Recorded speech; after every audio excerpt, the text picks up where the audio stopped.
Should I test one too? Testing. All right. Well, good morning, everyone. My name is Nick Stroop. I'm the Parks and Recreation Director here at the City of Bothell. And I'd like to thank you this morning for joining us to talk about inclusive playgrounds. We'd also like to acknowledge the presence of our council member, Jean Zorns. She's right in the back there. We also have some Parks and Rec Board members here. Our chairperson, Whitney Nagenbauer, over in the corner. We have Manny Ocampo. And we have Maggie Catlin. Welcome. And we also have our city manager, Kyle Stannert, who's here as well. So thank you all for attending this morning. Earlier this summer, Bothell Parks and Recreation launched a project to develop 2 fully inclusive and accessible playgrounds within our park system. Bothell Parks currently have 14 playgrounds, none of which are fully inclusive or fully accessible. As staff, we see this as an opportunity to change the way that we've approached playground design in the past.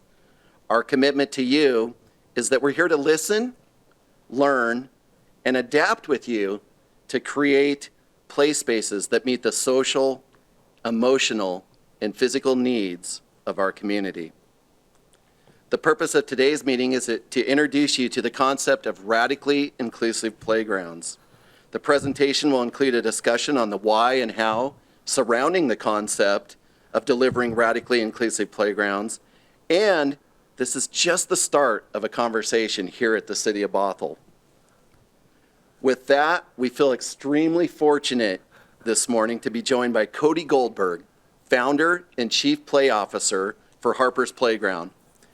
Cody and his team have worked with many communities to inspire and create several radically inclusive playgrounds all around the world. Their latest and largest project to date, Marshall Park in Vancouver, Washington, is scheduled to officially open next month. In Cody's presentation, he'll share his personal journey as well as a model of how to create spaces that are fully accessible and inclusive for children and adults of all ages and abilities, and more importantly, how to build a more inclusive world, one playground at a time. Cody, as well as members of the Bothell Parks and Recreation team, will be available afterwards to discuss any questions, any thoughts, and any ideas you have. But again, I just want to emphasize, this is just the beginning of this conversation here at the City of Bothell about inclusive playgrounds. And again, this conversation is about how can we make Bothell more inclusive, one playground at a time. So with that, it's my pleasure to introduce to you Cody Goldberg, founder and chief play officer for Harper's Playground. Thank you, Nick. Morning. How's everyone doing? It's nice to see you all. In 2010, my wife and I and some neighbors planned a really excellent bake sale in front of our home. You can see a photo here on the left. There's an image of a bake sale. $750. It's a pretty good bake sale. In just under 2.5 years, our family had raised $1.2 million and designed one of the most interesting, we think at least, what we called inclusive playgrounds. And it was in November of 2012 we cut the ribbon. Today I'm going to share with you a little bit of what that 2.5 year, 3-year journey was like. I'm definitely, as Nick mentioned, going to give you my personal story because at least if I have to remember anything, my personal story I can remember. But it is a journey that I like to take people on, especially some people who might not have ever thought about inclusive playgrounds, to becoming passionate about them. And then we'll talk about what's happened since then. In fact, that's where we're going to start. Within a year of opening our first playground, we were featured on the Today Show. And I remember very clearly not being that interested in being on the Today Show, but because we had decided that we wanted the rest of the world to adopt our model of playground, we figured being on the Today Show would be helpful to that. So I made it clear to the host, Erica Hill there, that it was really not just about the story of what happened, but the fact that we were going forward, that we wanted more of these to happen. I think it was only 4 months later that I took the stage of TEDx Portland, I love to joke. At the time, it was somewhat an exclusive club. I think now there's been about 1 million TED Talks, so it's a little less of a deal. But it was very humbling to take a stage in front of 3,000 people. And again, it was another attempt to make sure the world was aware of this. My background is marketing. I've always enjoyed courting celebrities. We've had, since we opened the first park, support from Mr. Ben Harper, whom our daughter Harper was named. And that is Snoop Dogg, for those of you who cannot recognize, holding a Harper's Playground hat. We also, and this was not any outreach on our own parts, Ashton Kutcher posted on the old social media his interest in our story. They actually made a video for social media about this journey that we've been on. Since we started this work, we now have our DNA in 19 projects. The furthest from home is this one. This is Tokyo, Japan. This was a partnership with Nike, and they asked us to feature their 3 most important sports: basketball, skateboarding, and running, all connected through the lens of inclusive playground throughout the connective tissue. The Stanford Social Innovation Review magazine, I think this was in 2001, did a story on this movement of inclusive playgrounds, and they featured Harper's Playground. Now, I'm not going to quote myself from the article. That would be silly. There's a gentleman from an equipment company, actually, called Landscape Structures, that has been embracing the inclusive playground movement, quoted saying, "I don't think communities are going to see inclusion as a niche item anymore. I would say within 5 years, inclusive play is going to be the new norm." And as testament to that, this partnership with the city of Bothell feels like a really important incremental step in that direction. So thank you to Nick and the team for having me here and for highlighting that. We have on our website at Harper's Playground a free downloadable how-to book. We're interested in helping people copy us, making it easy. However, because we're so far behind on an ability to respond to all the requests, we're not even promoting this. People are just finding it, which is just incredible. We are approached through, there's so many communication sources now, right? Twitter, LinkedIn, Facebook, email. Here's 2 examples of where we see our work impacting the world. Really proud and honored to see that intensive care units, neonatal intensive care units, use Harper's Playgrounds as reunion sites, because often children who have gone through the neonatal intensive care unit cycle, like our daughter Harper, often end up having mobility challenges. So they choose Harper's Playgrounds. And this LinkedIn message really has stuck with me. We'll zoom in on it here. I hold this strong dream to build an innovative playground in my community, but was almost about letting that dream go till something pushed me today to try. Seeing your designs brought so much hope in the realization of a unique playground in my community. That was from Cameroon. So yeah, that's just some of the highlights since we cut the ribbon. I am now going to introduce my life story to you all because, again, like I mentioned, I can remember that at least. But it is hopefully some connective tissue for the story. And I'm not quite a data guy, but I've got some data in the presentation. But what I will tell you that's exciting is that almost all data suggests that story is what really moves us to action. So we're going to use some story to share. But today, I have 3 goals. I want to inspire you all to want to build inclusive playgrounds. I hopefully will entertain you, and that's where the personal journey comes in, of course. And then maybe there'll be a little bit of education mixed in. And I hope the education part is a 2-way street. I actually hope the inspiration part is a 2-way street. And of the few conversations I've had with folks in the room today, I've already been inspired. And we can entertain each other too, I hope, along the way. So my story, my journey to becoming a playground, what am I? I'm a playground advocate, I guess. It always goes back to your birth. This is a photo of me on the day I was born, on the left. On the right is not my grandfather. That's Mark Twain. Mark Twain said that the 2 most important days in your life, first, of course, is the day you're born. Anyone in the audience know what the second most important day in your life is? Nobody? Okay. Mark Twain at least said, it's the day you figure out why. This next image is the day I figured out why I was born. I'm not in the picture because I'm taking that photo, but this was our very first design charrette for our very first playground. And it was when I heard about the power of a well-designed environment, especially a more natural environment, to stimulate brain development. I knew that this was what I had to do with the rest of my life, produce more of these things. And that was in large part because it just felt like an answer to a desire to figure out why I was here, but also because Harper's difference that I'll speak about more is really slower brain development. So that was inspiring. Now my parents, and this is actually back to giving credit where credit is due, my parents wanted only for me to figure out what my purpose in life was and to be happy. So they had pushed me to that moment. So I have to pay homage to Herb and Ann Goldberg, circa 1966, when they met in New York City. And like a lot of people in the mid-60s, they were compelled to move westward to California, specifically to the Haight-Ashbury district of San Francisco.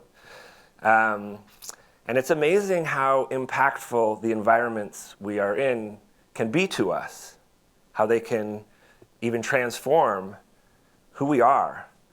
My parents were no exception to that rule. That was just in a year's time. They raised our family, like a lot of people in the community that I grew up in, I think maybe first and foremost to be playful.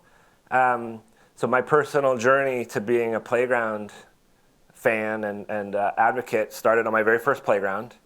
Now I am essentially the anti-structure person. I'm on a mission to remove structures in essence, but if you're going to put any kind of structure, use reclaimed building materials for sure. This is a pretty cool, as structures go, this was a pretty cool playground. At the time I was playing on this playground, I was part of a new movement, a small niche movement called Open Classroom. My parents and some of their hippie friends had infiltrated the school board of our local community and transformed the very reading and writing and arithmetic school to what was called, again, Open Classroom, play-based learning. It was suggested that us kids should be free to choose our schedule throughout the day, do work when we wanted to work, but play when we wanted to play. So as a kindergartner, I was having conversations about intrinsic motivations, which is a big part of what play is all about. So a very playful childhood, that's number one. As I've been doing this work and looking back on my childhood, one of the most formative experiences I had was in playing against this team. So I'm not in this photo, don't look for young Cody. This is a team I played against growing up. And this young, well, he's not young anymore like me, this is Xerxes. Xerxes was a regular member of this team. He also had significant cerebral palsy. So he wasn't the ball boy on the team that got to hit in the last game of the season. He was a regular member of the team. He batted every time he was supposed to bat.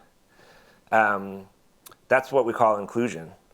And that has, I think, seeing how he has thrived in his life and remembering how important it was to all of us that he be a regular member of the team was very formative. So I started with play. Then I went to inclusion. Put the bow on top. We're going to talk a little bit about nature and its importance in our lives. I grew up in this beautiful valley in Northern California. This is called the San Geronimo Valley. That was my playground, really more than that structure that I showed you earlier. So yes, a really rich and beautiful and fortunate childhood with play and inclusion and nature. But my first love before playgrounds was film.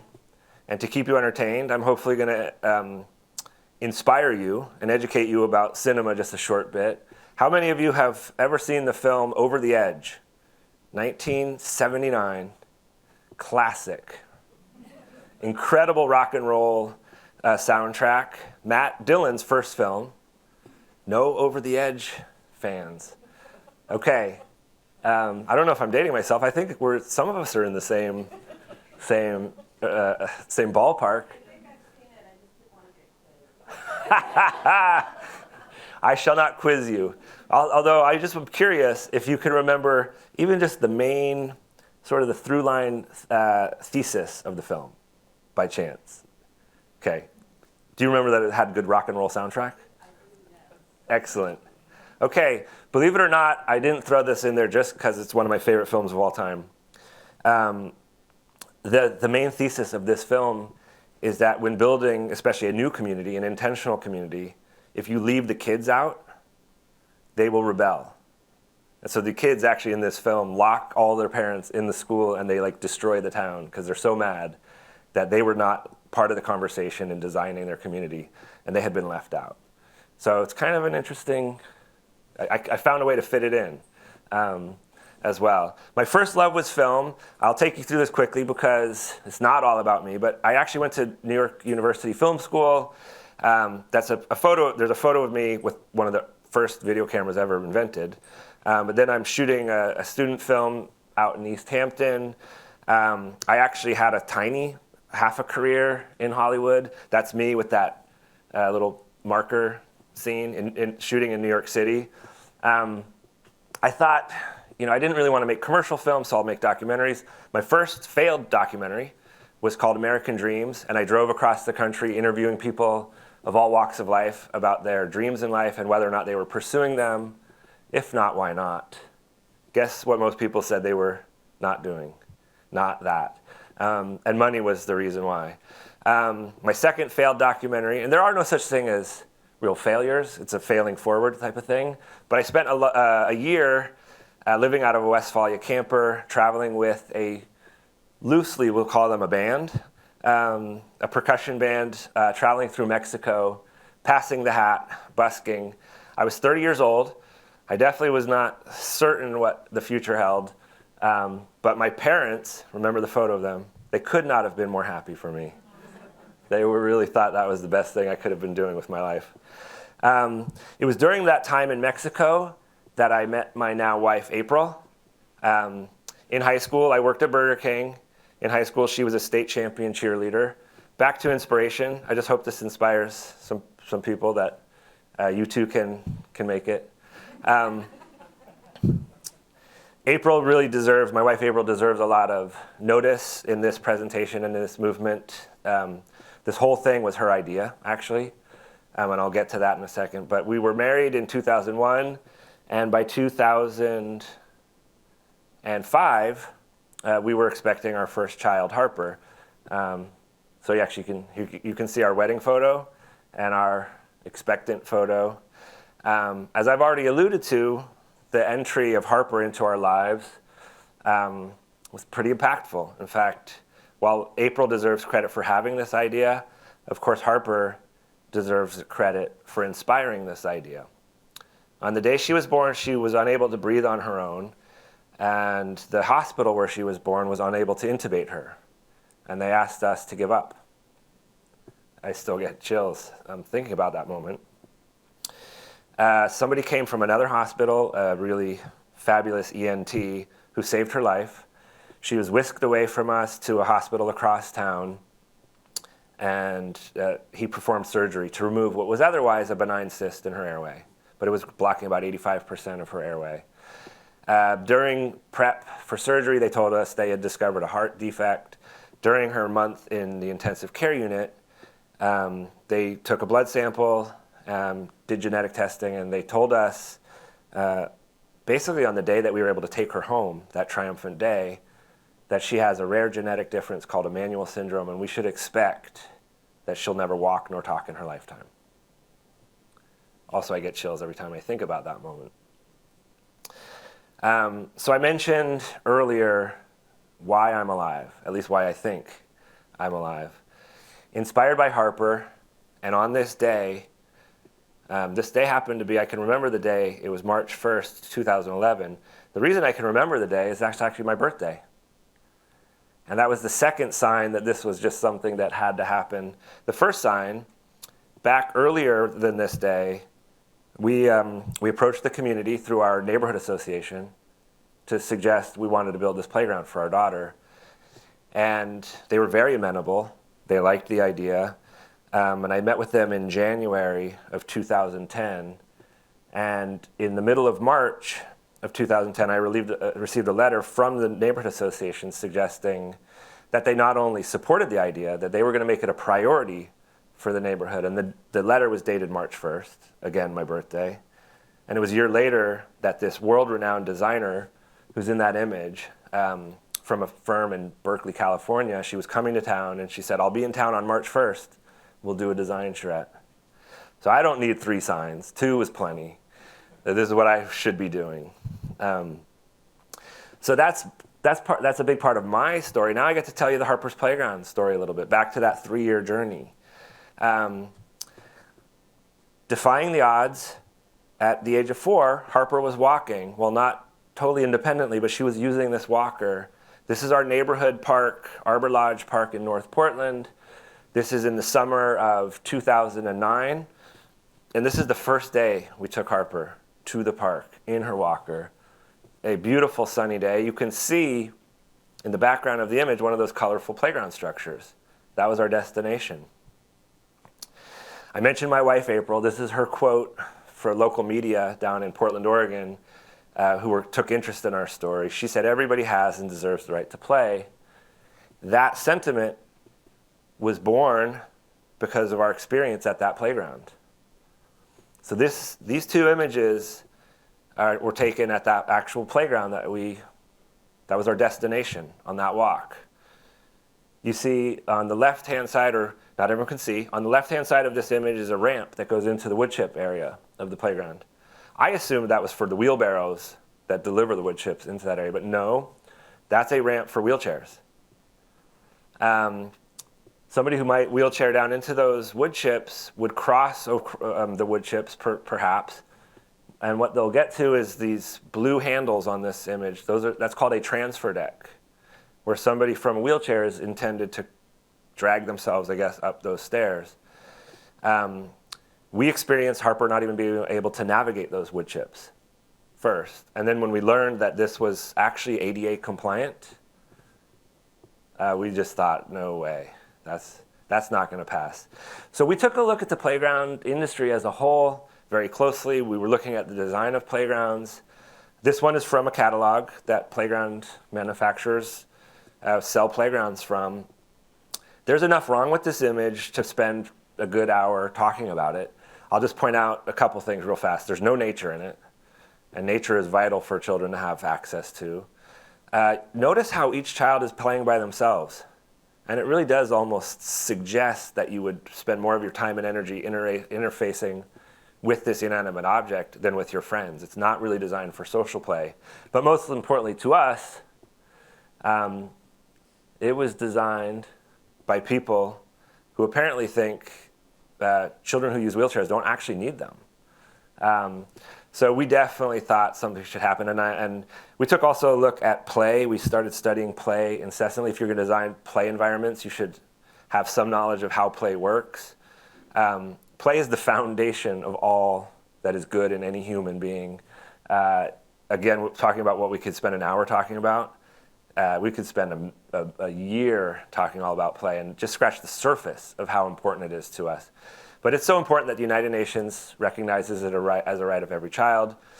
And the playground industry, they are aware of this, so they have this movement to build accessible structures.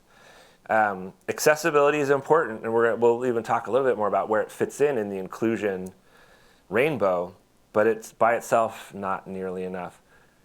I feel like some people have seen or heard my talk, so I'm repeating my joke, but this looks about as fun as waiting in line at the TSA. I think, right? And maybe if you put some cheese at the end, it might look as fun as being in a rat maze.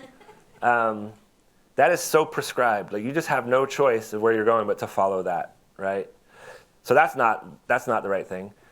The playground universe, municipalities are recognizing those structures are not enough, and they're building nature playscapes, which is great. This happens to be an image of Westmoreland Park down in Portland, Oregon. Opened about a year after the first Harper's Playground, and heartbreaking to me because it incorporates just as much nature as we do, but it's totally inaccessible.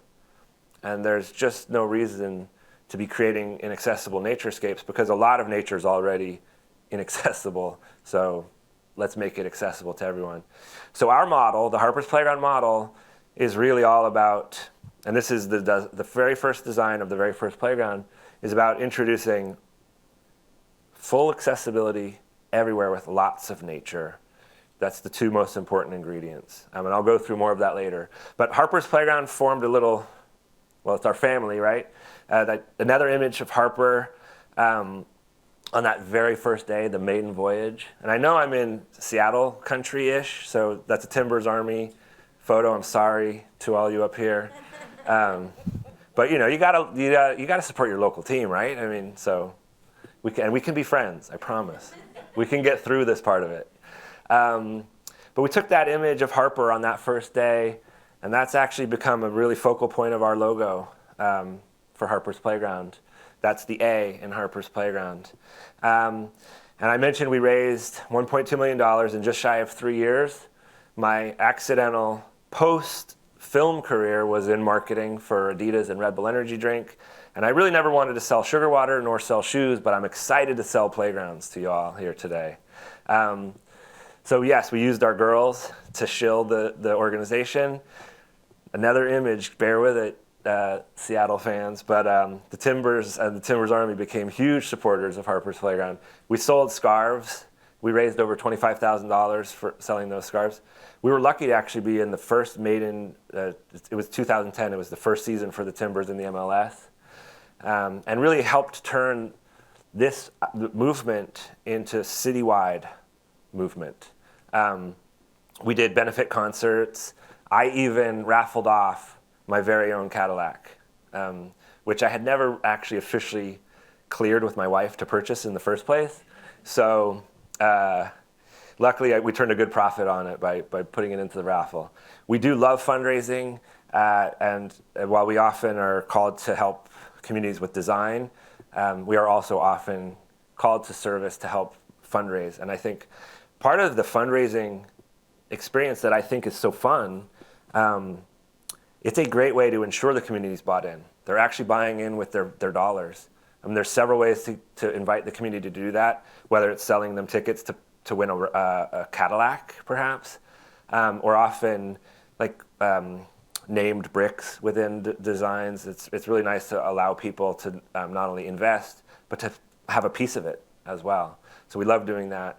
But I think, so we raised a lot of money. That was cool. I think the most impressive thing that our little family movement did was actually get it built. We got the permit to build that sucker. And I know I have a city manager in the room who knows that definitely, you don't just hand those out like candy. And it was very hands-on. I not only physically dismantled that structure that had so annoyed us the day we walked to it, but I went and I lifted that boulder into that truck. That's approximately a 12,000-pound boulder. It is a focal point within our design. Trees and boulders are really so important to our design. So what we did in that 3-year period was take a playground like this, and I'm not joking, this is how it usually looked most days. Playground structures are not really the right design because they're so prescribed that kids, once they've navigated them a few times, they usually don't really care to use them that much. So what you'll notice is kids play tag running around those things more than anything. And we created this really richly lived space where people come from all over the world actually to experience it. We'll talk, I'll dive into a lot of the design elements, but it's great that it looks good and it's great that it brings a lot of people. Does it really work for its most important intended purpose?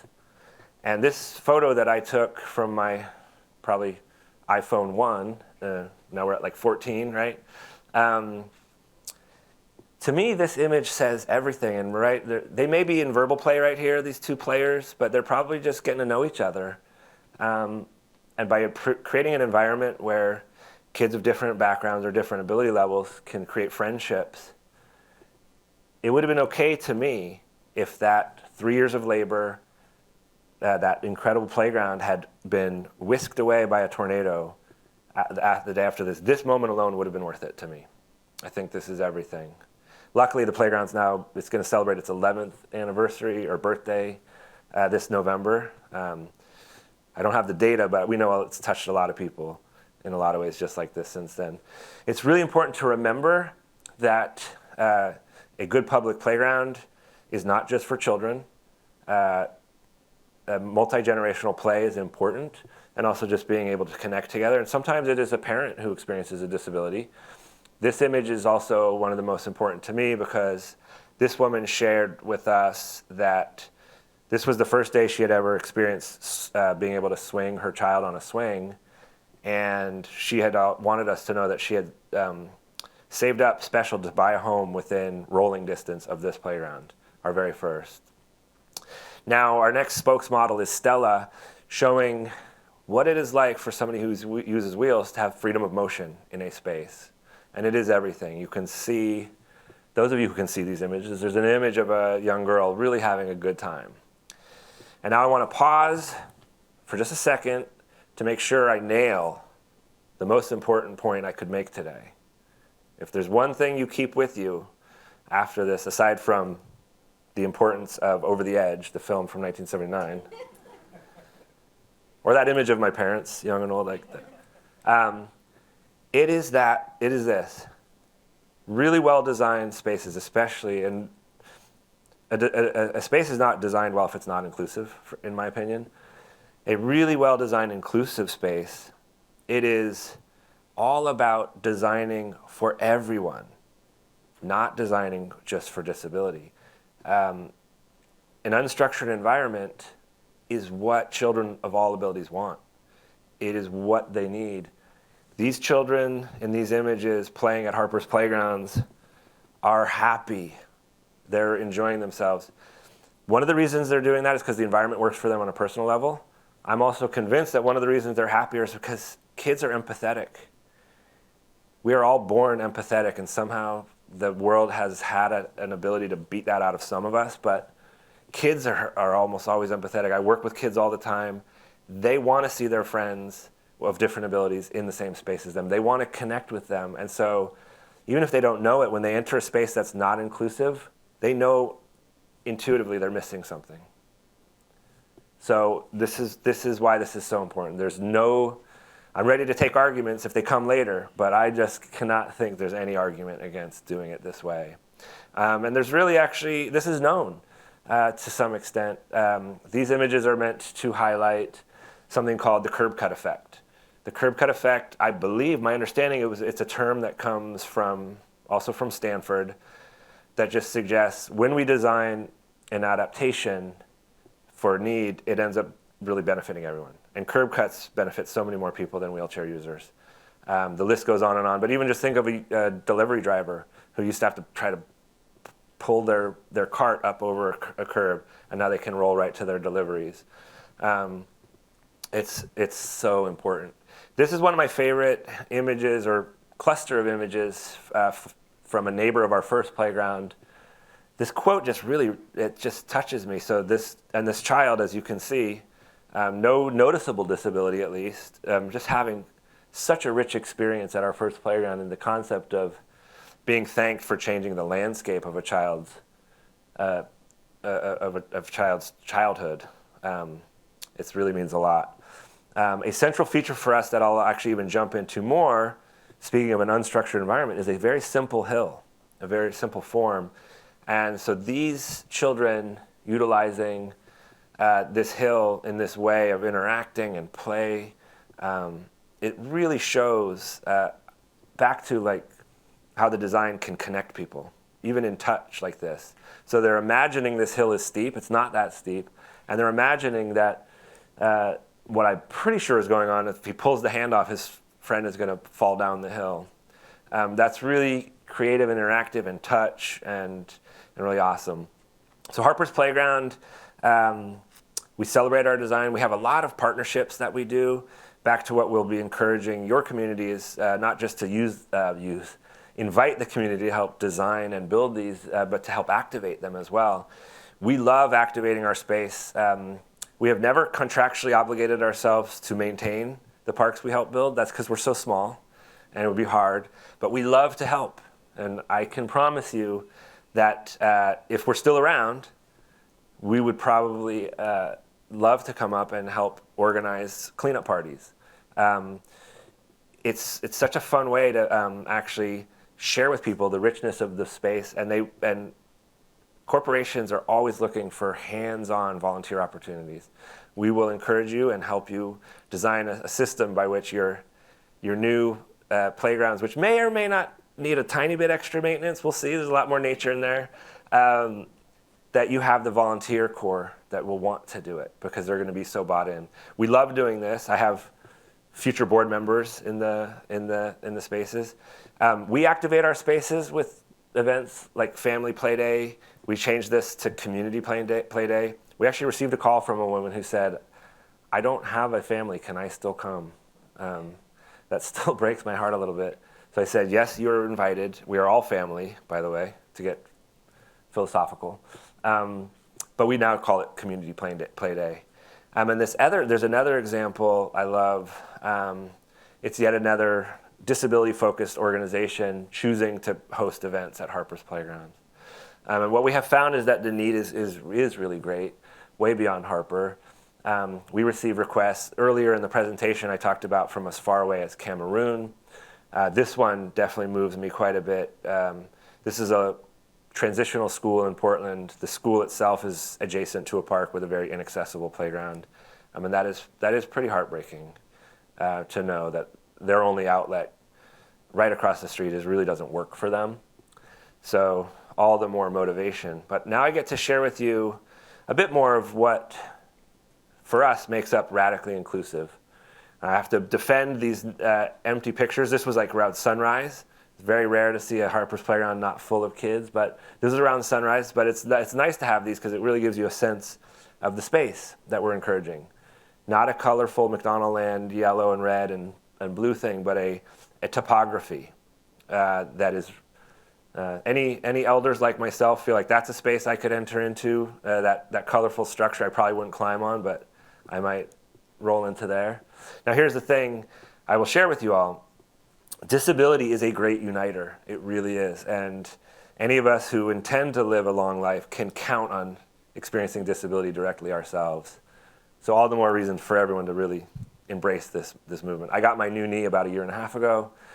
Prior to that, I really needed a Harper's Playground. I can kind of get around better now, but anyhow, I'm going to walk you through you all could design your own radically inclusive play space after this slide.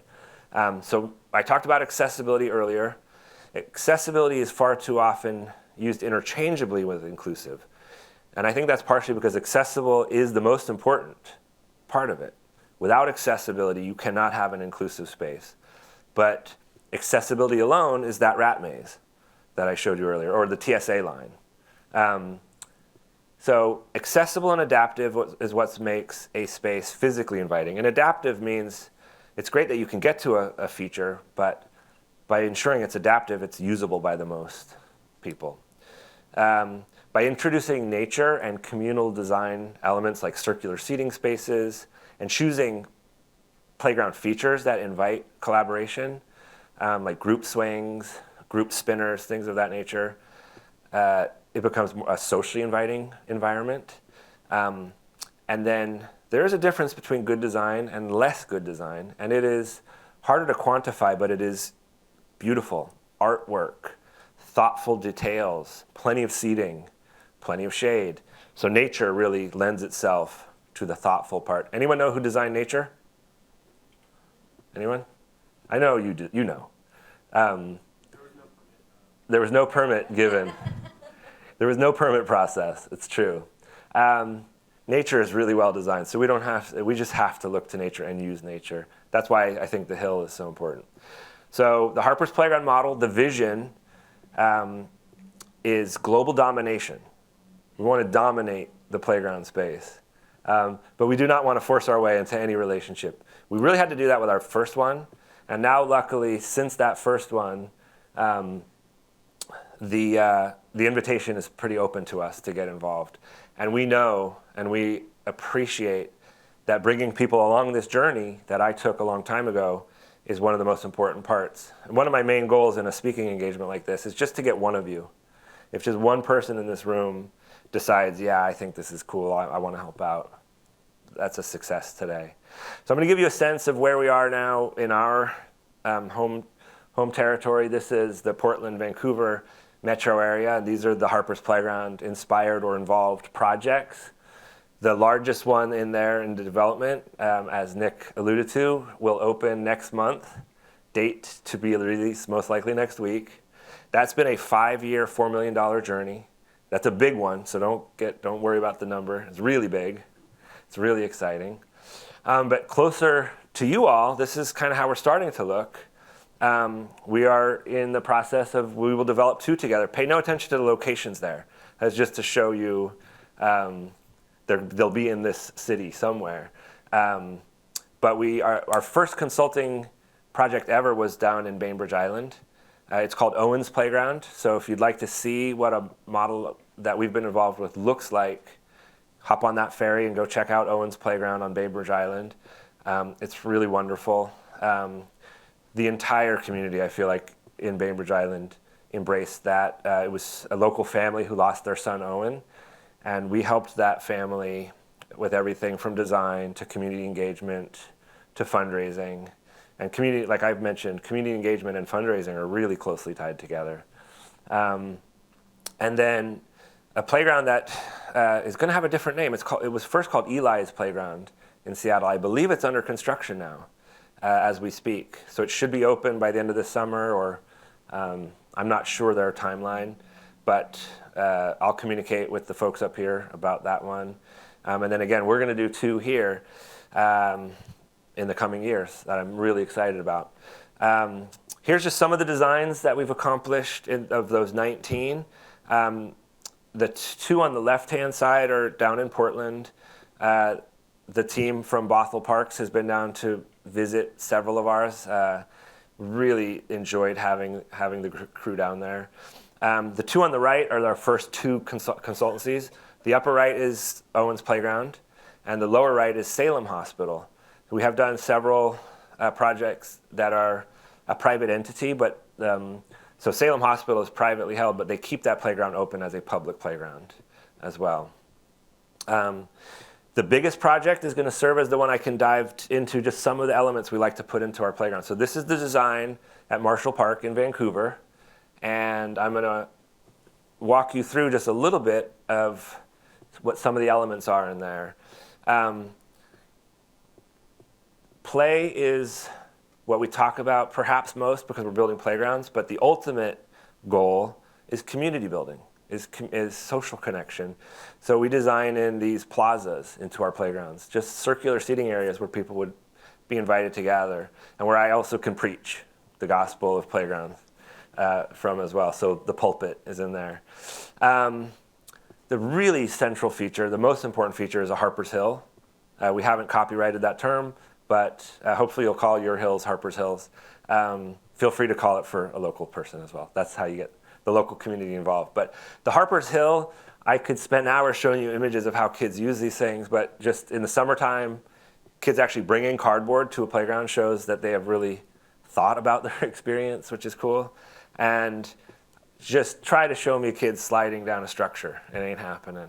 It's awesome. The hill is all year, all age, all awesome. One of our bigger challenges has been attempting to put wheelchair swings into public parks, because wheelchair swings are very heavy apparatus. But luckily, a company has finally come up, I think, with the perfect blend of motion worth motioning and wheelchair accessibility. This is called the WeGo Swing. Marshall Park will be one of the first public parks on the West Coast to get one of these, because they're really hot off the presses. But it's so important to go that extra mile. And as you can see, it's very collaborative. And the motion is not, they're not swinging up into the sky. It's not that much. So it remains very safe, especially with that big buffer there, but just enough motion as well. This company's previous piece of equipment was called the Sway Fun. And it really barely swayed, and it was didn't seem very fun. So it's important to find that balance. We're big on custom and we're big on nature, and this also has a personal context. So I talked about Harper's Hill. This is Lennon Land. Lennon Land is Harper's younger sister. I've got her, I don't know if the camera's going to zoom in on that one, but I've got Harper on the left and Lennon on the right. Lennon is actually featured in this image. She's the one determined to make a splash in the little puddle there. Wet sand is really the holy grail of play materials, and allowing children an opportunity to shape their environment is so critical. So we put Lennon Lands into as many playgrounds as we can. It depends on size for sure, and so forth. But the collaboration that happens in these spaces, the teamwork is just phenomenal. Being inclusive means everybody. So don't call it a skate park, because that will scare some people in municipalities. Call it a wheel play zone. This is a wheel play zone. Artwork and story are important, as I mentioned. This playground happens to have, the playground that we're replacing at Marshall Park has a personal story connected to the daughter of a local firefighter down there. And it was a red structure. So rather than doing a red structure, because we don't do structures, we're actually putting a bona fide, real, retrofitted fire truck into the park. Some of the folks on your team saw on Instagram, we actually installed it this week. A very triumphant day indeed. And that's an artist who worked on trimming it from a 9-foot wide fire truck to a 3-foot wide fire truck. It's pretty cool. We love working with artists. One of our favorite is a gentleman named Pete Helzer. It's interesting, I saw outside of this building there are some bronze features pretty similar to this. I don't know if those are Pete Helzer's, but Pete does not only realistic ones, but he does sort of more whimsical character pieces. For this latest project, we're going to have, he's doing his sort of signature turtle in every imaginable wheel activity. So there'll be a wheelchair turtle and there'll be a bicycling turtle. Here you see a skateboarding turtle and a parent turtle pushing a baby turtle in the stroller. You can barely see it in there, but the baby has a binky in its mouth, and it's just way too cute. His turtle that he did for us at Arbor Lodge Park, our first park, is my very favorite component of that whole design. And this happens all the time. People leave flowers in the turtle's arms or sticks. I've seen children trying to speak to this turtle. Artwork not only elevates our spirits, but it really piques the imagination. And the cool thing about the boulder that the turtle is sitting on and the turtle itself, they last a long time, a really long time. So Harper's Playground, a cornerstone of our world domination plan, is an annual how-to workshop, and it's working. It's actually how I ended up here today. So your very own Aaron Milner attended our workshop. It'll be a year ago, is that right? A year ago this October. And there I am talking as usual, just talk. But hopefully, and I think in this term, it sparked an idea. And Aaron reached out after and said, we should talk. We should see where this could go. And so I'm really thankful for this day and for where we've come together, and to your whole team for having embraced this movement. So those of you who want to learn more, this year's workshop is the 23rd and 24th of October. We dive in deeper. I've kind of scratched the surface. If you have questions, what we do is we really kind of take you through the journey of the very first iteration of something like this on through to what we celebrate throughout the whole way, but ultimately certification, Harper's Playground certification. And I think of Harper's Playground really as two things. We are a 501c3 nonprofit. That's where the logo comes in. But I think more importantly, we have a very unique design perspective, that radically inclusive design, infusing very playable and very natural with, of course, most importantly maybe, inclusive. That's our why. And we think, we really teach the why in the beginning of the how-to workshop. And the why has 3 components. People with disabilities experience exclusion still at an alarming rate. These are older images, but it still is happening. There is an epidemic in this country of a play deficit for young kids. They are on electronic devices way too early, And they actually are oftentimes in, it's funny, I get a lot of questions about showing kids in sport. They're in organized sport often, way too early in their lives. Kids up until, again, I don't know all my data, but kids really need free play for longer periods of time and not organized sports necessarily. Now, I've been sharing for a long time that there's an epidemic of isolation going on. Back to, I'm just a guy who had a bake sale. I'm not a PhD. I don't do a lot of data. I do a lot of storytelling. But I do occasionally keep an eye out for data that might support what I say. I ignore the data that doesn't, but I think that's a human trait, though. But just this year, the Surgeon General put out this study, Our Epidemic of Loneliness and Isolation. And it didn't just start with the pandemic. I know it's small, and I think my special pointer wasn't, I have this like highlighting thing. It's not highlighting, but I'll just share with you, all the data shows social connection on a decline, isolation on an increase.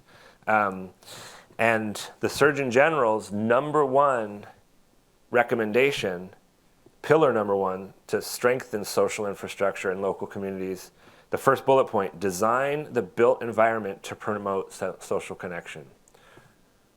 And it's an odd thing when data supports your mission and the data is not good.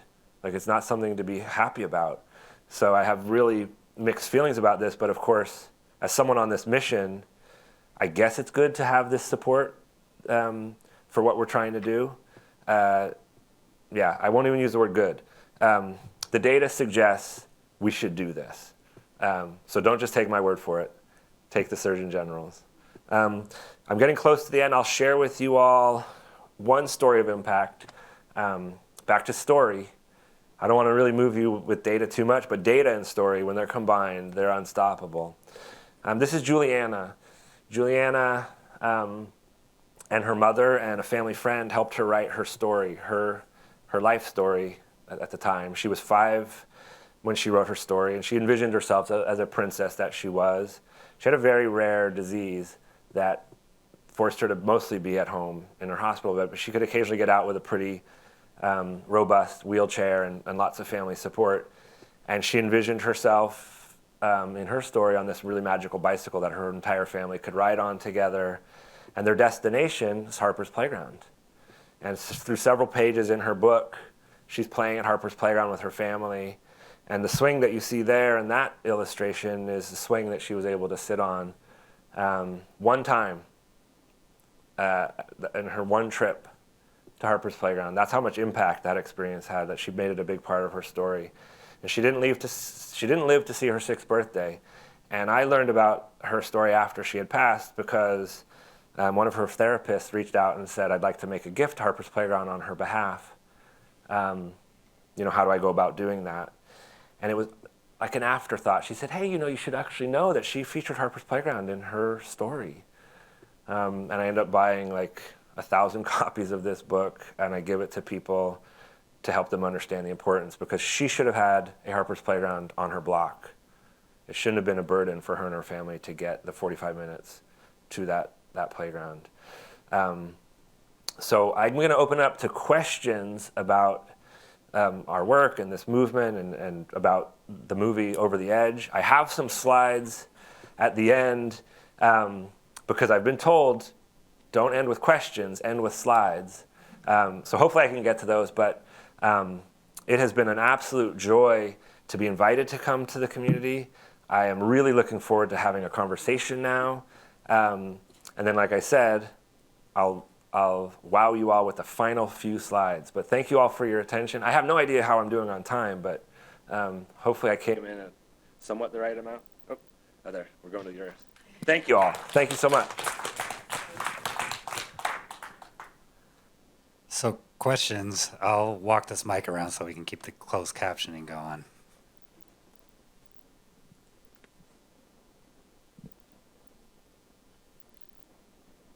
Jean Zorns here. So many good sound bites. I'm looking forward to sharing this, but I do have a question on those rolling hills that you have. Looks like, I don't know if astroturf is the right way, but how do you soil erosion? Yeah. Did I lose? Should I try to start? Oh, there we go. I guess we have somebody going back and forth. Awesome. Thank you. So yeah, I would have loved to have designed those hills with real grass for sure. It would not have lasted. So that's AstroTurf. The AstroTurf is warranted for a 15-year life cycle. I think there's the AstroTurf that we've incorporated in our designs is becoming more and more ubiquitous all over the country in designs, and I think the improvements are even, markedly happening with longevity every year. But even the product that we installed is performing wonderfully still 11 years later, and there's no erosion because it's actually the hill is covered in a layer of shotcrete concrete, and then it gets a padding so it meets federal safety standards, and then the turf goes on top of it. So there's no erosion on those hills. As much as we love nature, you just can't quite use it all the way. It's a natural form more than a natural feature.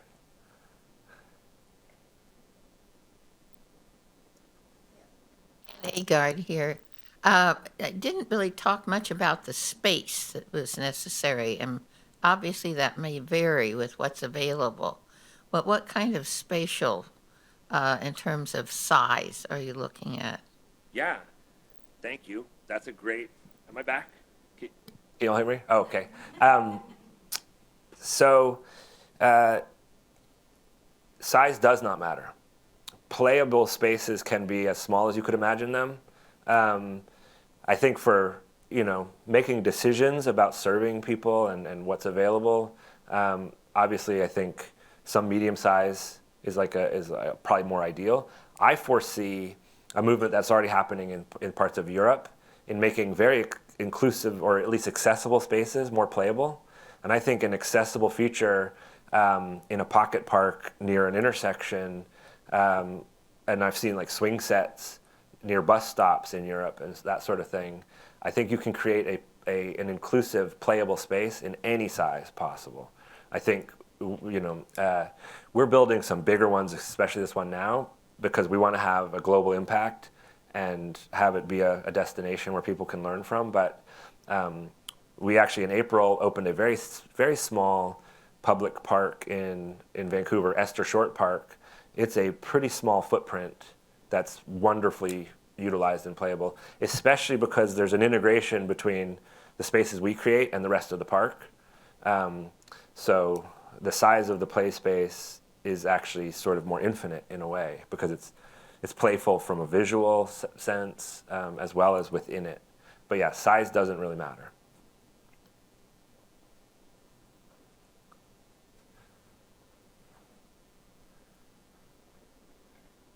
Well, first of all, thank you for sharing your story because, like you said, it's very impactful, and it just makes me think about my own personal experience with playgrounds in public space. So, I have two questions. One is, when I saw this event was going to happen, I went on the website and I saw you also include splash pads and water plays. So, I'd love to know more about that because, especially as like cooling and water features are becoming more important, and because of climate change, I'm just kind of curious what your experience is with that and what the impact has been. And then second of all, this is kind of like literally outside of the playgrounds, but just speaking of play and accessibility and safety, I'm wondering what your experience, like, do you ever work with transportation, like state or local departments? Because very specifically, I'm thinking of Bothell Landing, and it's like once you're there, it feels very safe, and it feels, you can kind of relax with your kids running around. But even crossing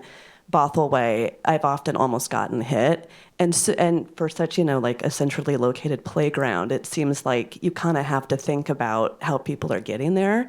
And so I'm just curious too if you have any experience with or any input from the communities that you work with about like sidewalks or crosswalks or just the act of actually getting there. Thank you. Excellent question, and thank you for the kind words. I'll start with the second part first because I forget the first part. I may actually have to. Water. That's okay. Thank you. I'll get to that in a second because I think the most important part of what you're asking is the entire site selection process and everything that goes into it. You just have reminded me, because I'll share this as a story part. I remember we had gotten some traction on our first playground.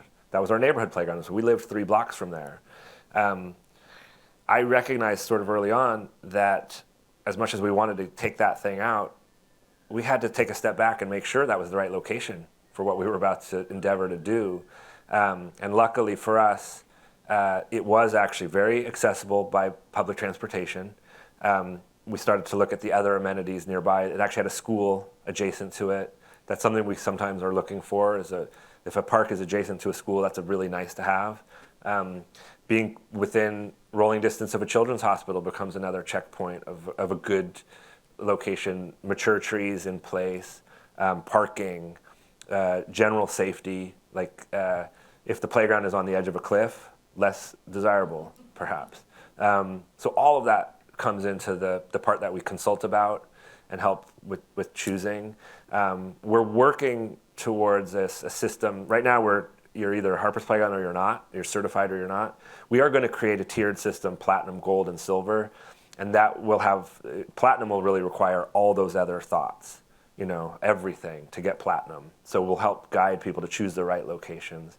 I think splash pads with global warming, along with shade, are more and more important. That comes down to a lot of times cost in terms of, that's a pretty big layer of cost for a project. So our ideal projects are, we're going to maybe help fundraise for the playground itself, and the splash pad is part of a different amenity perhaps, but it really is just, I think, mostly comes to that. Did that answer those 2 questions fairly? I think the second one about transportation is just like a larger thing. But I was just wondering if you had any experience for families where like the playground itself is great, but it's really scary crossing the street, and like how do I affect change there? We haven't had that particular experience. There's a pretty robust homelessness problem in Portland, and of course up the whole West Coast. People have attempted to pull us into that conversation a little bit because the city of Portland was offering camping at public parks at one point, and they wanted us to say that's not a good idea. And we opted out of that conversation. Our response is everybody should have a home for sure, and I'm not interested in being part of that debate. What I will tell you is that, back to data, there's all kinds of data that suggests public spaces that bring more people, especially of more different varieties, are safer in general. It's isolated spaces that become more dangerous almost always. And yeah, we end up working with interdepartment all the time, departments. Especially in Portland because we've been there so long. We are well known by and called to action by all the bureaus. At least to come I give my speech at least to them. They like the entertainment part, but no, it's a collaboration as well, for sure. Thank you very much.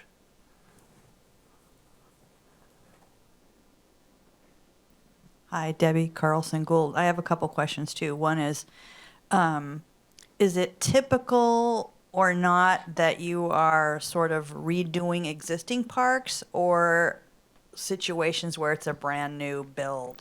Yeah. And I guess my second question is for the city staff. Like in our situation, the 2 parks that you're considering, are they new or are they existing parks that are going to be made over? Those are my questions. So, excellent question. Percentage-wise, it's like 99% replacement, and that's just really because municipalities are replacing existing infrastructure far more than building new, essentially. But we have had experience with brand new parks. In fact, I think it's just the one down in Portland. It's called Gateway Discovery. And that's on the east side of the city, an underserved area where there were new parks have been planned. But usually municipalities have a backlog of playgrounds that are beyond their lifespan, And so we're changing them. And actually, I didn't totally close the loop on why Arbor Lodge Park, our first park, was a good decision. It also had a structure that was at the end of its life cycle. We're not in the business of removing 5-year-old playground structures. That's not a good economics or good. No municipality wants to do that. But there's enough way beyond their life cycle all over the world that will keep us busy for a long time. Brand new parks are great to be involved with. There's just a lot less of those happening. I think Nick wants to take over. Yeah, and see if we can do this. Okay. So from the city's perspective, we have 14 playgrounds right now. And of those 14 playgrounds, none of them are fully accessible. None of them are fully inclusive. In fact, a lot of the examples that we have are very similar to those pictures that we saw early on there. There's structures, there's, wood chips on the surfacing. So we're looking internally at all of our infrastructure. How can we, replace what exists today? Does that answer your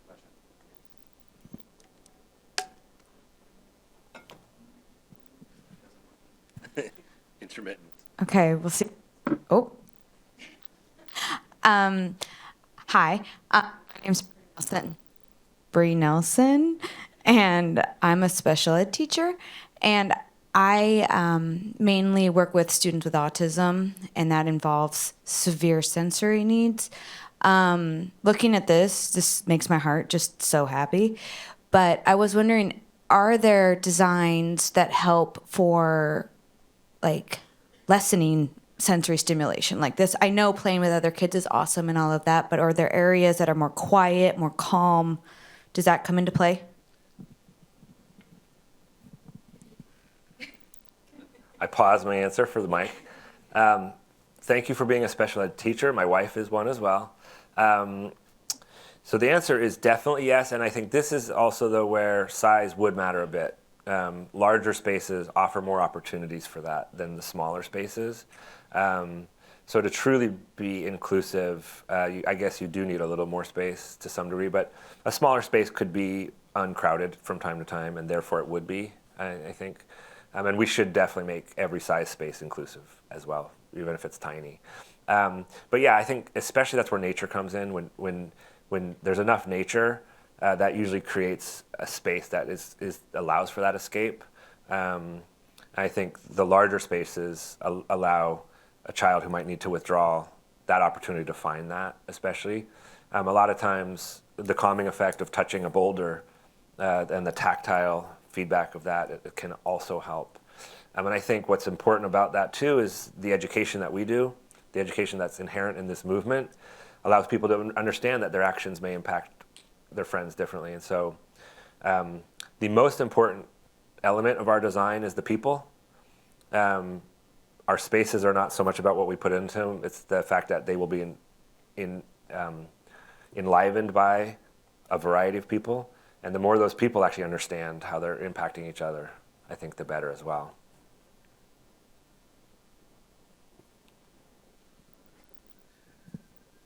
Hi, thanks for your presentation. You're very inspiring, and I know the community is going to respond well, but I have a practical question. Most of these are fairly new. What's been your experience with, it looks like simpler structures than the massive tower in terms of maintenance of these structures, a lot of natural environment. So I'm assuming that maintenance would be cheaper, easier. Yeah. Sometimes I remember to point out a gentleman named Phil Bender in the photo I share, the one that convinced me of what to do with the rest of my life photo. The head of maintenance for Portland Parks and Rec, Phil Bender, was in that photo. He was a very staunch skeptic of what we were doing going into it. I'm happy to share that he personally gifted me the wrench that I used to dismantle that structure. That's a special wrench.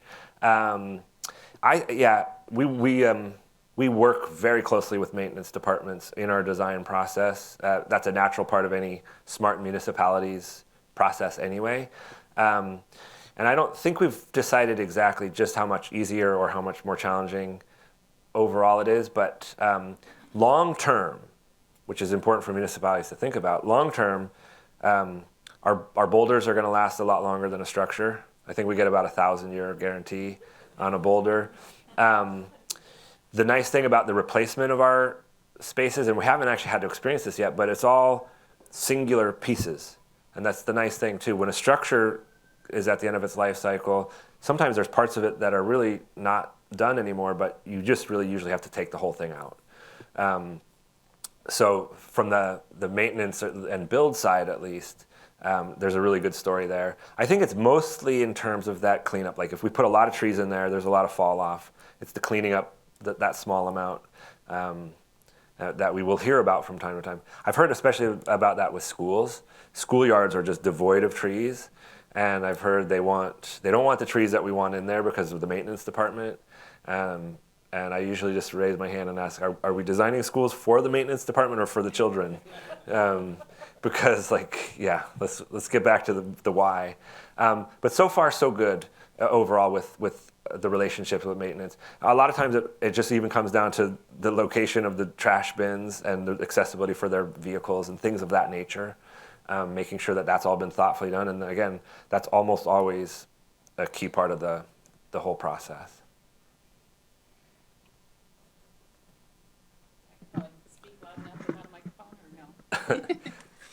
I think this is also for the online people. Thanks. I'm Doreen Hunt, and one of the owners of Children's Therapy of Woodinville, and I'm an occupational therapist and all about play. So I love, again, like you're saying, for adults and children, how we're all deprived. But I want to say I love the nature side of this and how grounding that is, and the hill. I mean, rolling down a hill is a lot of really important input to the inner ear and to that vestibular balance system that is really foundational for processing a lot of information. And also it's good that it's not real grass because there's a lot of allergies to real grass. So for many reasons, it's a good thing and a lot of tactile input from that. And I know I arrived late, so I don't know, did you talk at all about swings on the playground? Is that something that you typically put in your playgrounds? Because I know schools are taking them all away. And I'm curious about your ideas with that. I'm on already. Okay, thank you. Awesome, thank you.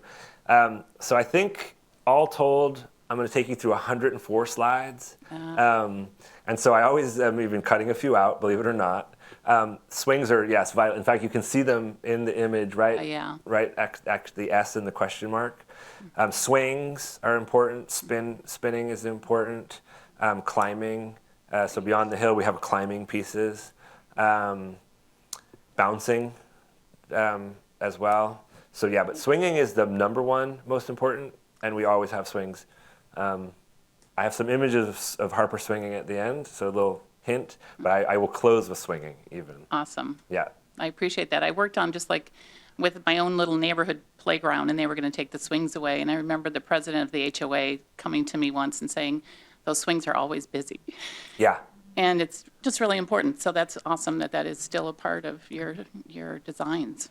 Yeah. Really this is an illustration of our first one. So it does give you a good sense of what is in there. And you can see there's a group swing at the lower left, although there's one child in this image shown in it. That's the one, I showed the image of a child sitting on a swing and her friend in a wheelchair, and they're in a conversation. We especially choose things where multiple kids will play together, but the typical swing set with 3 types of swings at least, the typical swing, the infant swing, and an adaptive chair swing. Awesome. As well. Yeah. Thank you. Of course.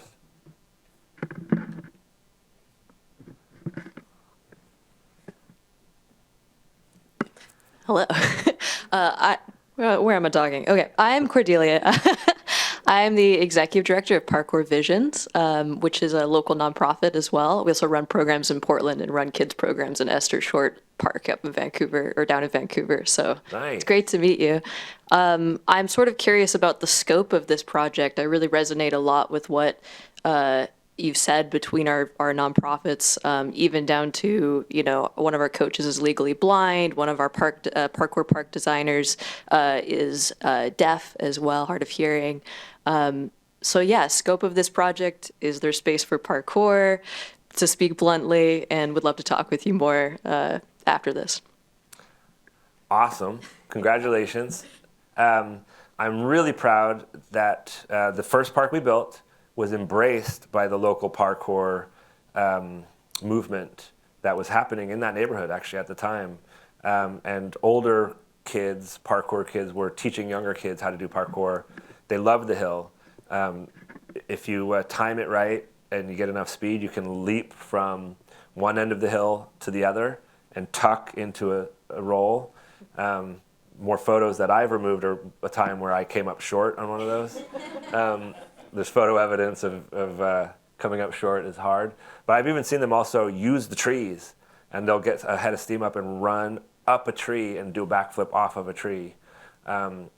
So we love that they are already embracing it, and I think I'm familiar with either you guys or at least there's parkour specific structures that are now being designed that would absolutely fit in our design scope. But I'm finding them use the entire topography already, and I think well-placed structures would, I'm sure, be fun not only for parkour but for kids just to climb on as well. Yeah, we want everyone. So all, yes. Thank you.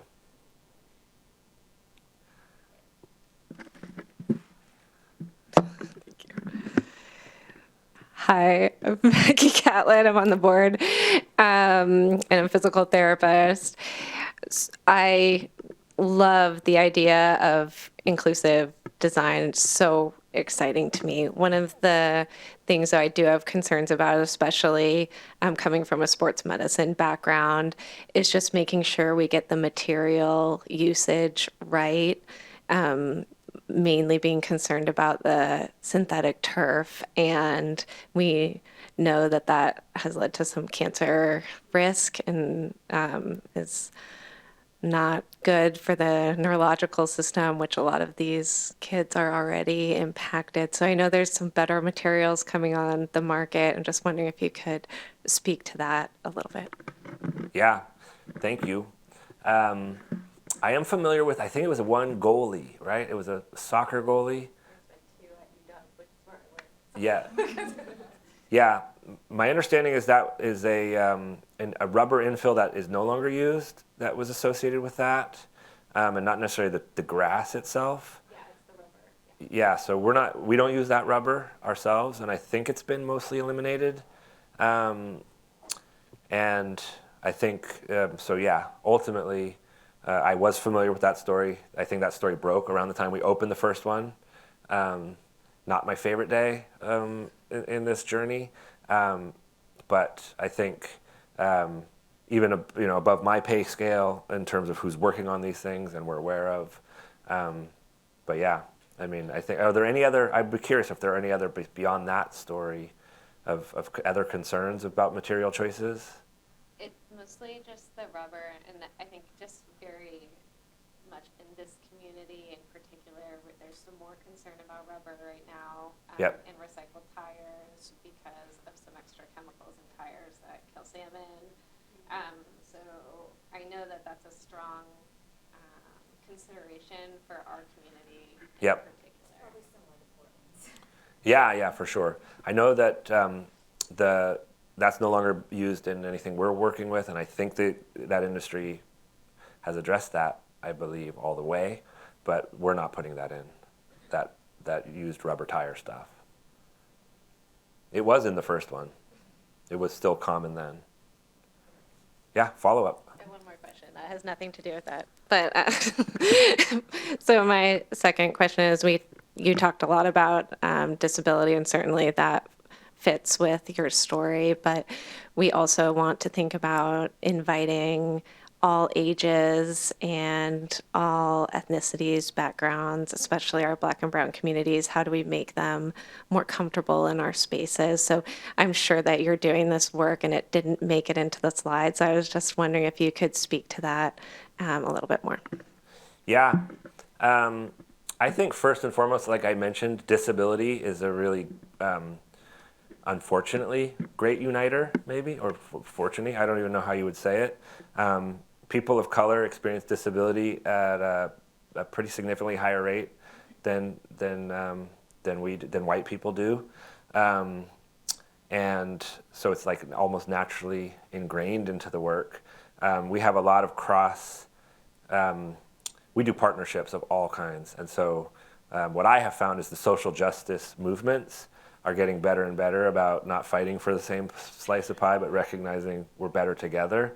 Our next project beyond the two up here is in Selma, Alabama.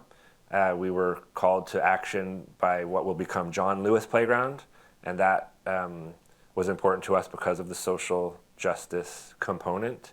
But I think it also is just in every community, granularly, that everybody involved is ensuring it is thinking about everybody, and that even just really extends to like who you invite to the events, and so we are encouraging of it, and we do the best we can, I think, but yes, well aware of an ability to, of course, do better all the time. Two good zingers you gave me, and I appreciate it. Sorry. All good. Yeah, all good. I think I'll just share again, I think that's where using nature comes in. We all, of any background, can and should be connected to nature more. I think the communities that you're talking about often have less of that.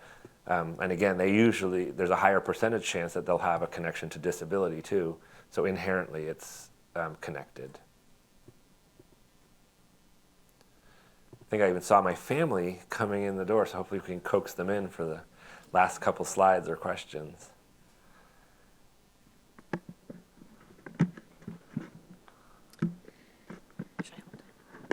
Hi, my name is Darcy. I'm with Northwest Child, and we work with people with disabilities age 5 to, I think our oldest student is in their 40s. Going to playgrounds, going city to city, our staff are almost like laser focused on the parks that are not even just inclusive, but where our larger bodied students can go be a part of it and just be kind of with everybody. In fact, ideally, it's almost as if nobody notices, because you go to some parks, and when we have one of our students who's in their 30s climbs up on a playground, sometimes it's like, what are you doing on that? Having a structure or a playground where it looks like everybody's doing everything is obviously ideal. And so we're always, when we go to playgrounds, looking at what could we do here? What's missing with this? This is perfect. And so it's a huge part of what we do just naturally. Yeah. In terms of getting to it, physically getting there, and also the time spent. So, and again, we work with kids with autism, kids with cerebral palsy, so those that don't want to interact, or the noise level is difficult, Yep. they do naturally go to places in that area that are more comfortable for them. So to me, that's amazing. Thank you. Yeah, and I think I hopefully touched on the fact that we have found our spaces much more inviting to people of all ages, myself included, as a now almost elder. I'm an elder. And that's what we actually focus on, providing more seating than you might ever have imagined. It turns out you can never put too much seating into a public space. We use a lot of times concrete walls, which are nice because they are especially playable.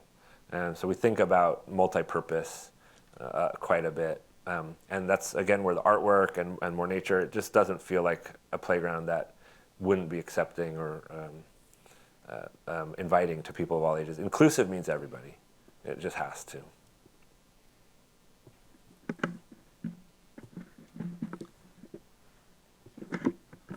Why not ask another one, right? So I'm curious. There's so much like positive impact, and clearly, like, the people who use these parks love them. Is there ever any pushback? I mean, at any stage of like the design or the building or the community feedback, and if so, like, does that eventually die down once these playgrounds are open and people are using them? Yeah. That's a great one. I love this topic, especially in the early days, but it still happens. You show up to a meeting and somebody comes with an axe to grind. I have found it's usually the dog people. I'm a dog person myself. And that's maybe there's just a concern of losing some territory or something like that, perhaps, but everyone can cohabitate for sure. There are occasionally people who come, they believe the structure is great. They've decided they like the structure, and they think that their child is going to lose out in favor of someone like Harper.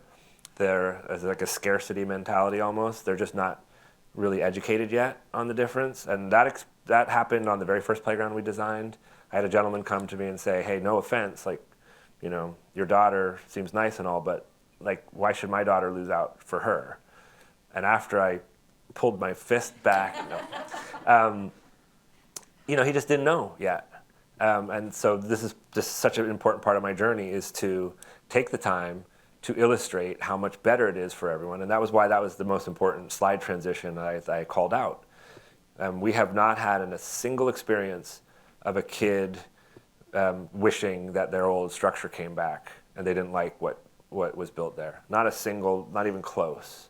And kids especially. I like to say that when I was a kid, I kind of recognized that a lot of adults were weird.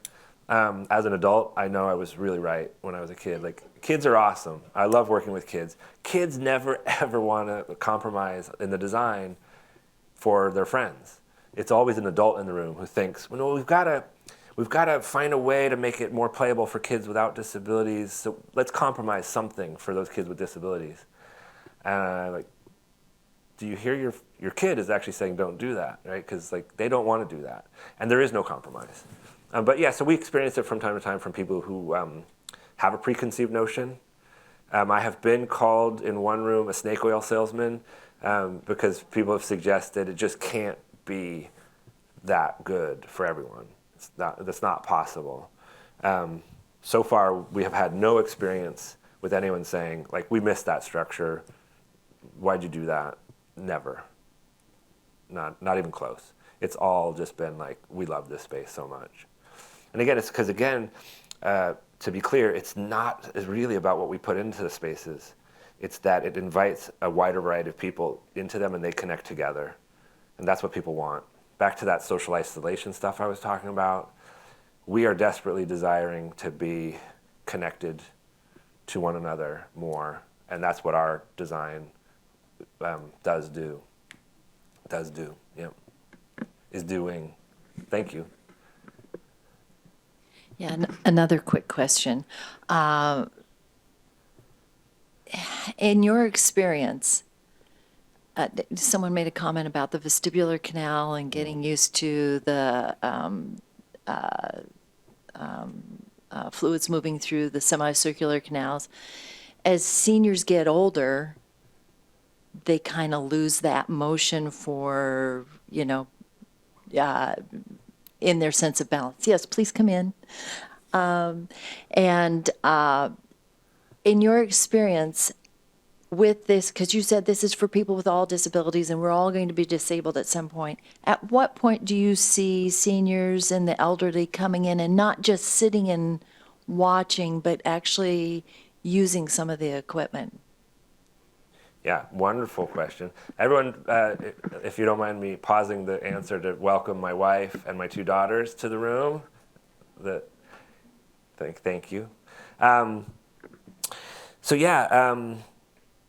first, people of all ages, elders, are coming into the spaces far more often. They're usually utilizing the seating areas more than anything, for sure.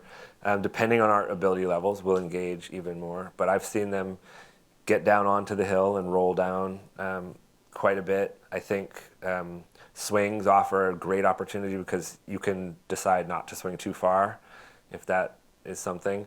I still spin with my girls, but I'm getting less and less capable of the spin. We're gaining more and more photo evidence. I'll share with you too, I mentioned the public support we received for the first project in particular. The very first, I'm pretty sure it was the very first letter of support that we received for our very first project was from Elders in Action. And we didn't solicit it from them. They had heard about what we were doing, and they provided us a letter saying that they wanted it to come to life, that they understood the importance of inclusive spaces for elders. So it's been a big part of our whole journey. And I think when you think about designing for inclusion, right, one of the first another pushback that I received is, well, what's the data on how many people use wheels to get around, right? It's a small population, right? So, where does that come into designing? And you don't just design for that one particular individual, or you're not thinking about them, you're thinking about their entire network of friends and family that they're an integral part of. And then you think about beyond that, the whole network of people that could be a part of their lives if they're there. So that sometimes has been the pushback early on. But I think there's more and more understanding that even if it was one person, that would be worth it. At least that's my view as well, because again, there's no trade-off. Yeah, I hope I answered both of those okay. Nice.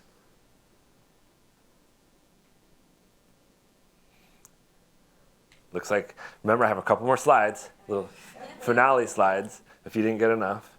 And I'm here for a while after to chat. I always say I like to make sure my slides are they're present. It was exciting to include a photo of myself from yesterday in the slideshow. That was after rehearsal. It's also my opportunity to thank the team up here, the Parks team, Nick and Aaron and all of you all involved. Thank you for having me. I'm always asked about Harper. She's usually not in the room when I do this, so I included a slide of showing what a happy teenager she is. The high school that she attends, Skyview High School in Vancouver, recently won a national award for its inclusive programming. She is both a cheerleader and a member of the soccer team. In inclusive, kids of different abilities together participating. I was asked about swings. Now Harper has taken to the spinner pretty well, but it used to be all she cared about was the swing. This was the one thing she would use in the playground. Very rarely is she all by herself. On occasion, she's mobbed like a celebrity in her playground. And of course, selfishly, I just also wanted to be able to swing with her. Back to elders using our parks. Here's an evidence of that. But I really want to thank you all so much for having me. I really appreciate the conversation, and I look forward to working with you all in the future.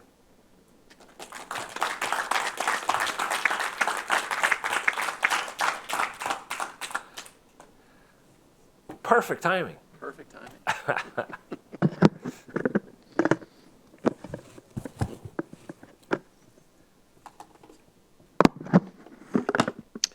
All right, well, I'd just like to give Cody actually one more round of applause. That was a really amazing process. We're going to be available outside to, have further discussions and answer any questions that you have. Again, I want to say this is the beginning of this conversation in our community. And we're going to be working really closely with our Parks and Rec Board. The idea of this project is to assess sort of what our playground structures are right now, and identify 2 of those playgrounds for a smaller sort of Harper's Playground and one for a little bit larger of a Harper's Playground. So that's sort of the next steps in the process. We're not down to that granular level yet of design, which is exciting. That's the really exciting stuff when we can sit down and do the charrettes and really meet with you. I think as part of this project, we will be making a decision on 2 of those playgrounds, and then we'll be doing actual workshops at those playgrounds. So that'll be a great opportunity for our next touch with the community. But again, thank you, Cody, and thank you all for attending today. We really appreciate the time that you've spent. So.